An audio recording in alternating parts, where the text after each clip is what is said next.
Valavina, my name is Lavenia Naivalu and I am the district representative for Nadula district in Yasawa, Fiji. My best experience at the UNOC was meeting a lot of new ocean actors from around the world, sharing my community experiences and amplifying on my community priorities and voices of my traditional people and leaders, the women and the future generations of the Nadula Tikina using the various opportunities and platforms at the UNOC. Also learning from other ocean actors and having totally new experiences and visiting a new country and new friends and forging new partnerships. I learned that despite the fact that we are all from different parts of the world, that we have different cultural backgrounds, we all share the same challenges as small-scale fishers, and we are the most vulnerable, and we are mostly excluded from decision-making processes. Our voices are not being heard.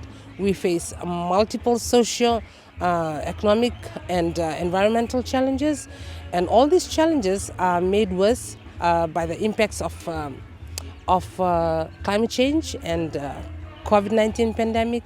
We are struggling with whatever resources we have, and sustainability, manage our resources using traditional knowledge and best practices. But corporate and large-scale fishers come and take fish out of our fishing grounds.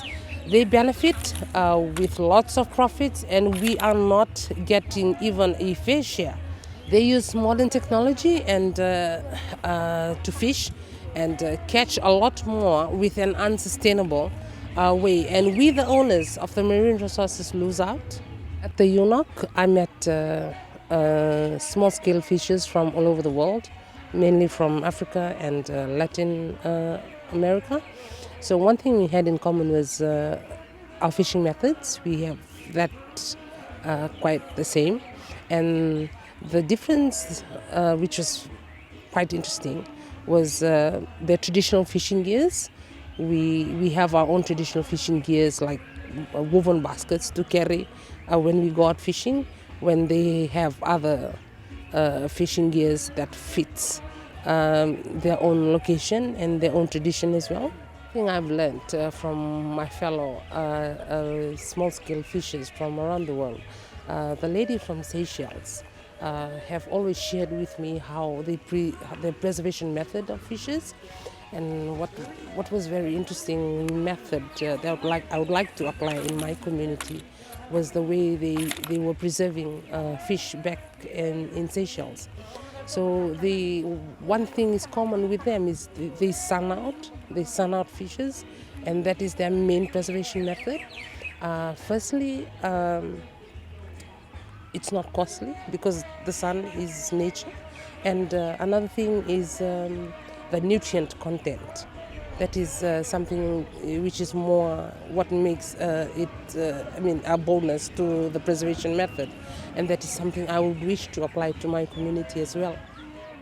I believe that they all heard my message. I feel that their response was very emotional and real. It's how they read and conversation that I have made with them after the events that I spoke at. I also heard that them repeating the same messages in other events too.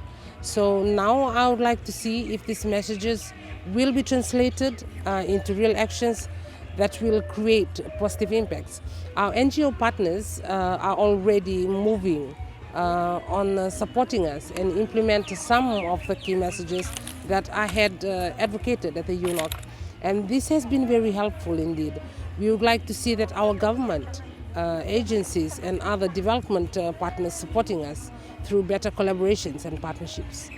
Support small-scale fishers' participation at such events through funding and providing them with opportunities to share the priorities and issues. It's about time we include grassroots communities in such important meetings and conferences. Also ensure that our messages are adopted as part of the outcome documents and have this translated into real actions on the ground. Consult us and include us in decision-making processes that concerns us, as we will have an impact on us. recognizing and protecting our rights as indigenous communities, and as indigenous people ensure that we are included in decision-making processes and that we are also equitably benefiting from the sustainable use of our resources. And support us through funding, capacity building, and also sharing information and knowledge with us so that we can make informed decisions. Our NGO partners have supported us in developing our district sustainable management plan. We would like to see government support us in the implementation of district sustainable development plan, where development priorities include integrating sustainable resources management, climate change adaptation, and disaster risk reduction. This development plan captures our community priorities and needs.